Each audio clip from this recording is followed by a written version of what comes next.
Welcome back, everyone. Today we're doing a deep dive into something really unique, Sakadane. Sounds a little intimidating, doesn't it? Maybe a little, but I think it'll be worth it. Oh, absolutely. I think once we dig into it, you'll see it's not just an ingredient. It's really like a window into a whole other way of thinking about food, you know? I would love that. I did some reading beforehand, and I found it interesting that back in the Meiji era, Japanese bakers were really trying to, define a taste that was distinctly their own. Yeah, they wanted something separate from the Western-style breads that were becoming popular at the time. And Sakadane was a key part of that, huh? Exactly. So it's interesting to me how little information is available on Sakadane, like in English. Yeah, it's definitely a bit of a hidden gem. I even came across this American course online that claimed to produce Sakadane in wooden barrels. Oh, wow. Totally debunked, of course, but just adds to the mystique, I guess. It really does. But I think it's time we set the record straight. So Sakadane, at its most basic, it's a yeast. And it's made with just three things: rice, water, and koji. Koji. Now, that's rice that's been inoculated with, was it aspergillus or rhizome mold? That's the one. See, not so mysterious after all. Right. But the combination of those three ingredients creates some pretty amazing flavors. So we're not talking about some secret ingredient, like brewed in a cave somewhere. No, nothing like that. It's all about harnessing the power of those natural ingredients and the microorganisms that transform them. And those flavors, they're pretty unique, right? Definitely. Sakadane baked goods have this natural sweetness and a depth of flavor that you just wouldn't find in breads made with commercial yeasts. Yeah, it's like I've noticed with a lot of traditional fermentation processes that they produce those more complex flavors. It's all about the microorganisms, really. So what's happening in there? What makes Sakadane different? Well, you've got your usual suspects like Saccharomyces cerevisiae, which is, the workhorse of most bread baking. But then you also have things like Saccharomyces bayanis, which is actually more common in winemaking because it can tolerate higher alcohol levels. Ah, okay. So maybe that's where we start getting that subtle sweetness you mentioned. Right. And then it gets even more interesting. You've also got Pichia pastoris, which is known for its strong fermentation capabilities, and Candida milleri, which brings a touch of sourness to the table. And then, of course, you have your lactobacillus species, the lactic acid bacteria that are so essential in sourdough. It's like a whole ecosystem in there. It really is. And it's that whole intricate dance of microorganisms working together that creates the magic of Sakadane. You keep mentioning sourdough, and I have to ask, how do they compare? Yeah, they're both fascinating examples of how we can harness the power of these microbial communities to create these incredible nuanced flavors and textures. I've been experimenting with sourdough for a while now, and I've actually found Sakadane to be a little bit more, how should I put it, temperamental. Yeah, that's a good way to put it. But they're both relying on, those complex microbial communities for fermentation. Right. And that's where you get those really interesting flavors. But sourdough relies on flour as its base, right? Whereas Sakadane uses rice. Oh, so that's why sourdough gets that tangy chewiness. Exactly. And Sakadane breads are known for their soft, almost cloud-like texture. It's almost like comparing like a hearty rustic loaf to a delicate Japanese milk bread. Exactly. And the differences go beyond just texture. Even the fermentation process is different. Let's take a French baguette, for instance. Mm-hmm. If you were to use sourdough, it might take, 12 to 15 hours to ferment. But with Sakadane, that same baguette could easily take 18 to 24 hours, even longer sometimes. Wow, that's a big difference. Huge. And that longer fermentation time is also part of what makes Sakadane so sensitive to temperature changes. Right, because it's relying on that balance of all those microbes. Exactly. To cultivate the starter culture, you need to combine the rice, the water, and the koji, and then let it ferment for, I'd say, 5 to 7 days at a very steady temperature, ideally between 24 and 28 degrees Celsius. So you really have to find that sweet spot, huh? You do. And if you go above 30 degrees, you risk getting a starter that's way too sour. So, question. When it comes to the rice itself, does it matter what kind of rice you use? Well, long grain rice is generally preferred because it has a higher starch content. Oh. But medium grain and even brown rice can be used. So there's some flexibility there. There is. But what's really interesting is that some bakers, like master baker Makoto Harita, advocate for adding uncooked rice grains to the starter. Now that you mention it, I think I remember reading about that in his book. But why would you do that? Why add more rice to something that's already full of rice? It sounds counterintuitive, doesn't it?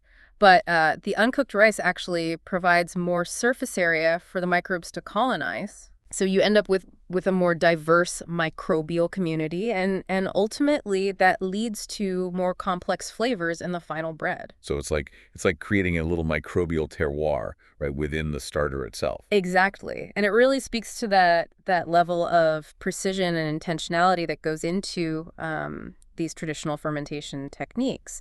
Now I'm curious, have you tried that?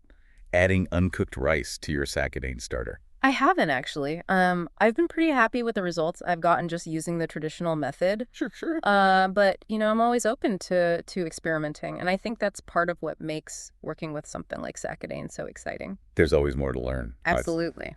Okay, well, we've talked about the history, the science behind it, how it compares to sourdough, even touched on some more advanced techniques.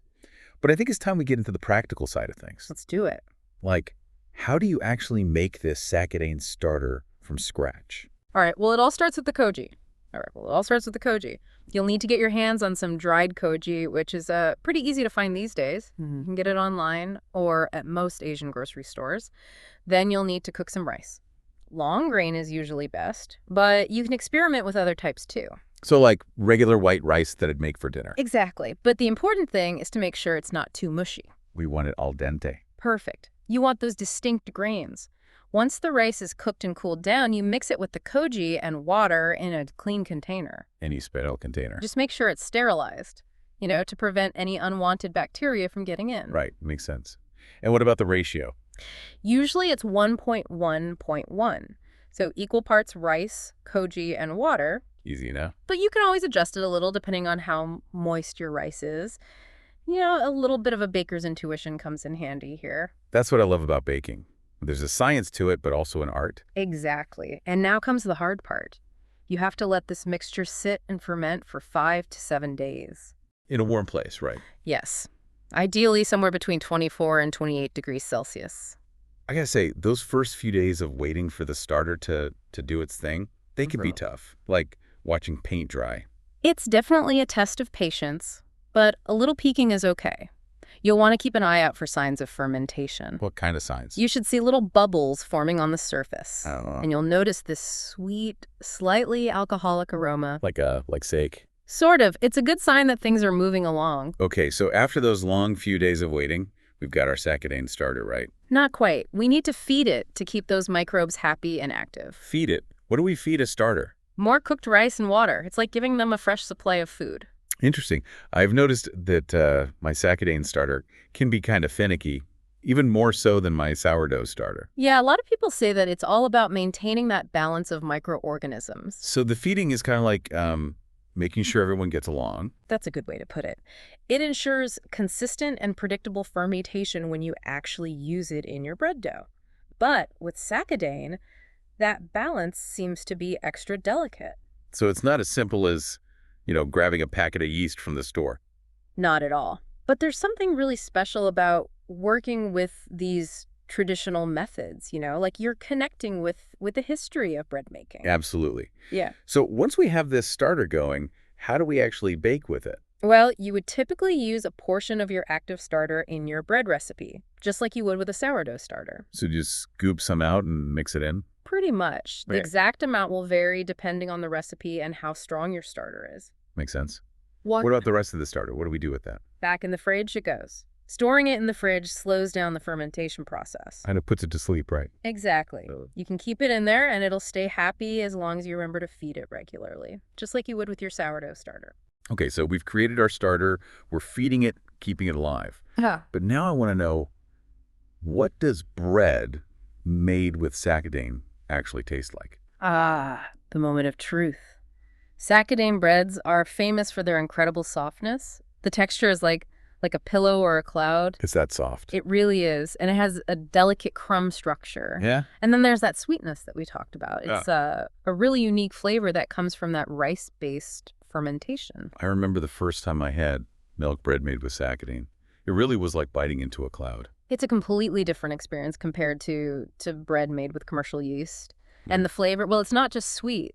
There are also savory notes and even a hint of tanginess, all depending on how you bake with it. So it's not just a one-dimensional sweetness. It's got layers, huh? Exactly. And while Sakadane is usually associated with sweeter breads, like Japanese milk bread or red bean buns, it's actually really versatile. You can use it for other things. Absolutely. You can use it in enriched doughs like brioche, or even add a unique complexity to leaner doughs like baguettes. So it's not just for sweets.